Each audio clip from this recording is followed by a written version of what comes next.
Hello and welcome to the Celtic Assisi of the South Lakes in the United Kingdom. We here at our small monastery of St. Francis are aware of the meaning of the word Assisi.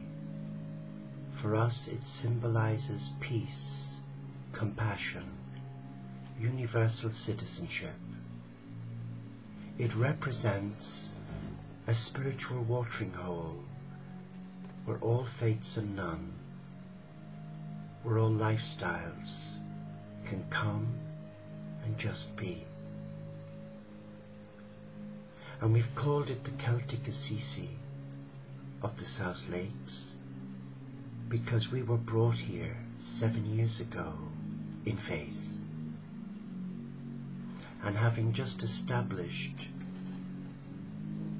my business, self-employed business as a sacred garden designer and therapist, having taken ill health retirement, having nursed for 38 years, I had spent my lump sum on creating a beautiful website and getting the very best stationery for my new business, Angel Garden Designs. But then I was guided to take a day trip to Morecambe in July 2002. Having been there before, 25 years ago, when I brought a little elderly lady that I befriended who had no family, when I was the deputy warden on an old people's housing estate in North Manchester, where I was still a student nurse, having just left the monastery as a Catholic nursing monk. But when we came here 7 years ago, this month, to visit this beautiful part of the world, little did I realize that on the 7th of December 2002, we would be living here in residence. And over the past 7 years, our home has become a working house.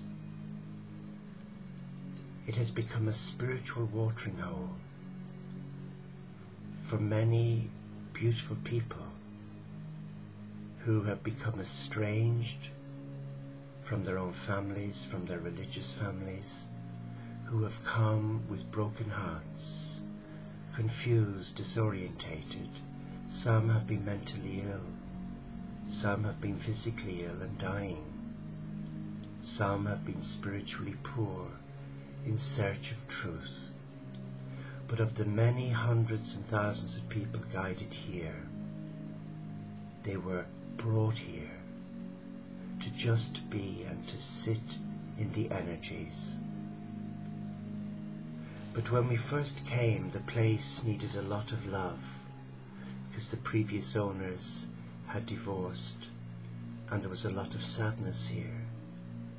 But the angelic realm guided my heart to use the divine blueprint that they gave me back in 1999, and they guided me to pray. They guided me to be still, and they strongly advised me not to use my training as a sacred garden designer, because they had no need of it. What they were asking of me was to be their labourer, and that if I were to make time to be still, to reflect and to listen to my heart, they would guide me, they would show me, they would teach me. And they did. In the rear garden, they created a beautiful garden to represent the divine masculine energies. And in the front garden of our little monastery, they created the divine feminine garden, honoring Magdalena, the divine feminine, the beloved of Jesus, Tiara, Kuan Yin, Mother Mary, and there's a section dedicated to the archangels and angels, the messengers of God, who do not represent religion.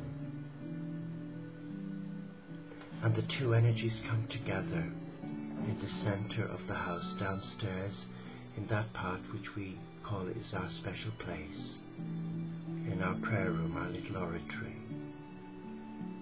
where I've taken many clients who were almost suicidal, and I've sat them there, and when they were settled and safe, I'd relax them, and I would ask permission to leave them resting in the energy. Within 20 minutes, maybe an hour, they, having shared many tears and shed many tears, would come away feeling so released of all the negativity. And the hugs were awesome. And it was they who named the place the Assisi of the South Lakes, or a spiritual watering hole for the weary traveller.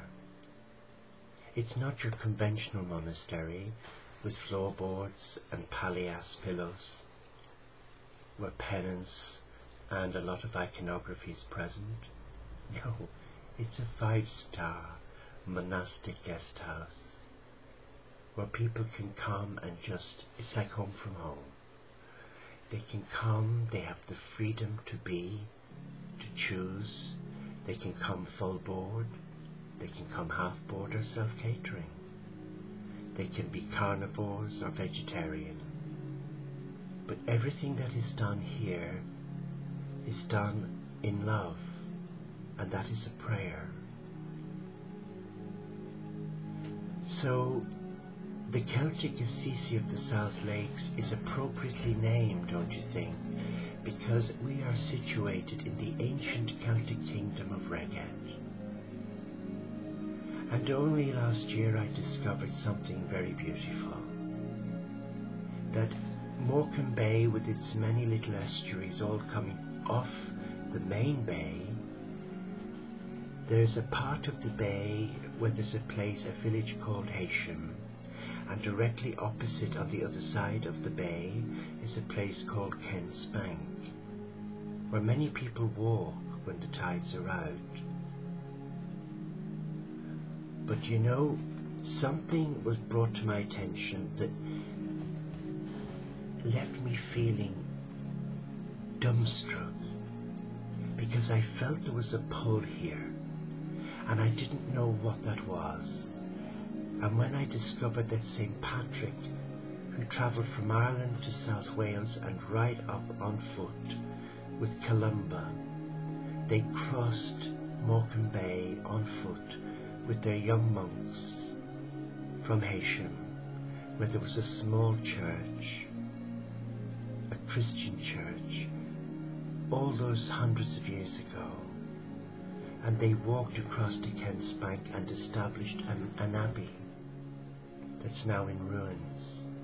And from there they walked to Iona, where they established the beautiful Christian monastery. And from there they brought Christianity to mainland England, down to Holy Island, from St. Cuthbert and Aden, right down the northeast coast, and then throughout England. So there's a pull here in this beautiful ancient Celtic land. There's a spirituality that embraces the divine in everything. So we are proud to be known as the Celtic Assisi of the South Lakes, because here God lives, and though we are Christian based, we embrace all faiths. Our vision, our mission is not to convert. Our vision is to allow Franciscan hospitality reach the hardest and hardened of hearts, and to give everyone the opportunity, whether they can afford to pay or not, to come and rest in the arms of a loving God. So if you feel drawn, come.